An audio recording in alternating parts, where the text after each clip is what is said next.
తన జీవితంలో పుట్టిన తర్వాత తల్లిదండ్రులకు పేరు తీసుకురావటం, సోదరులకు పేరు తీసుకురావటం, కట్టుకున్న భార్యకి, తర్వాత కన్న బిడ్డలకు, తర్వాత తను ఎంటర్ అయిన వృత్తిలోకి, తన ఏ వృత్తిలోకి అయితే అడుగుపెట్టాడో ఆ వృత్తికి వన్నె తీసుకురావటం, తర్వాత తన ఏ భాషలో అయితే పుట్టాడో ఆ భాషకి మధురమైన కదలికలు, దాని యొక్క శ్రావ్యంగా వినిపించే ఒక తత్వం తీసుకురావటం, ఆ తర్వాత ఆ జాతికి వన్నె తీసుకురావటం, ఆ జాతికి గుర్తింపు తీసుకురావటం, ఇలా సామాజిక స్పృహతో కూడిన సంఘసేవ చేయటం, ఇలా ఒక వ్యక్తి ఇన్ని రకాల కార్యక్రమాలు చేయటం ఒక వ్యక్తి వల్ల సాధ్యం కాదు. అది ఒకే ఒక వ్యక్తి వల్ల సాధ్యమైందంటే అది త్రిమూర్తులు కలిసి స్వయంగా ఆయన్ని రూపుదిద్ది ఈ భూమి మీద పంపించారు. అందుకని ఆయన అవతార పురుషుడు, యుగ పురుషుడు అనమాట. అందుకనే ఆయన పౌరాణిక పాత్రలో భారతీయ నరనరాల్లో ఇంకిపోయిన హైందవ సంప్రదాయాలకు ప్రతీకలుగా నిలిచిన రామాయణ, భారత, భాగవతంలోని పాత్రలకు సజీవ రూపకల్పన చేసి మన హృదయాల్లో చిరస్మరణీయులుగా ఎప్పటికీ ఉండిపోతారు.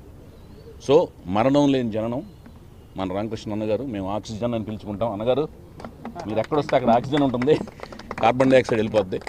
సో ఆయన చెప్పినట్లుగా మరణం లేని జననం మన అన్న ఎన్టీఆర్ గారిది.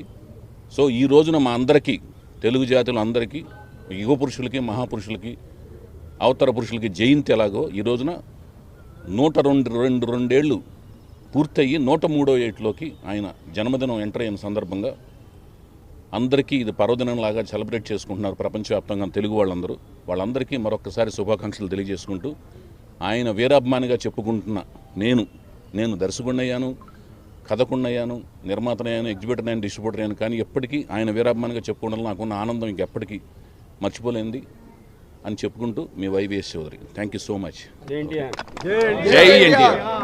ఇంకో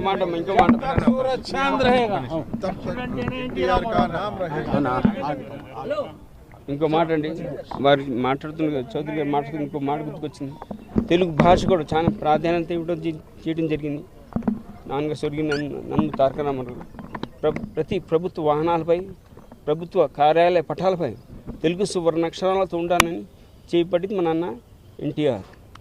అలాగే తెలుగు భాష ఇంకో గుర్తుకొచ్చిందండి, మనం చాలా గర్వకారణం ఇది. మన పోయిన సంవత్సరం నవంబర్లో నేను అమెరికాకి వెళ్ళడం జరిగింది. అక్కడ మన తెలుగు భాష has been identify as the 20th most spoken language అండి. ఇది చాలా గర్వకారణం మనందరికి. ఇంకో గర్వకారణం ఏంటి, డాలస్ టెక్సస్ అనే స్టేట్లో Telugu has been offered as a second language అండి. సెకండ్ లాంగ్వేజ్ అంటే మన తెలుగు పౌరులు అంతమంది ఉన్నారు అక్కడ. దీని మూల కారకులు ఇద్దరు, ఎన్టీఆర్, చంద్రబాబు నాయుడు.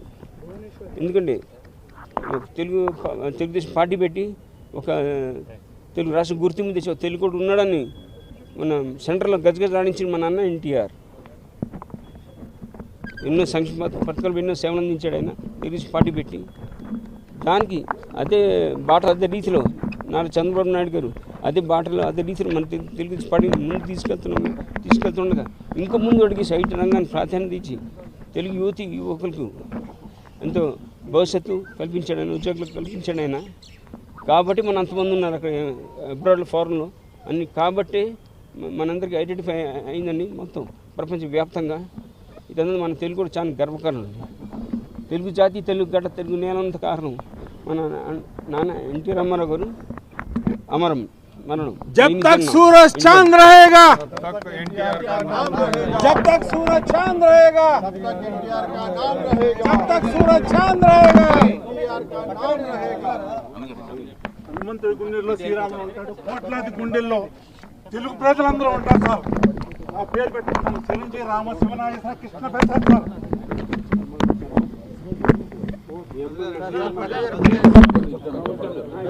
సంవత్సరంలో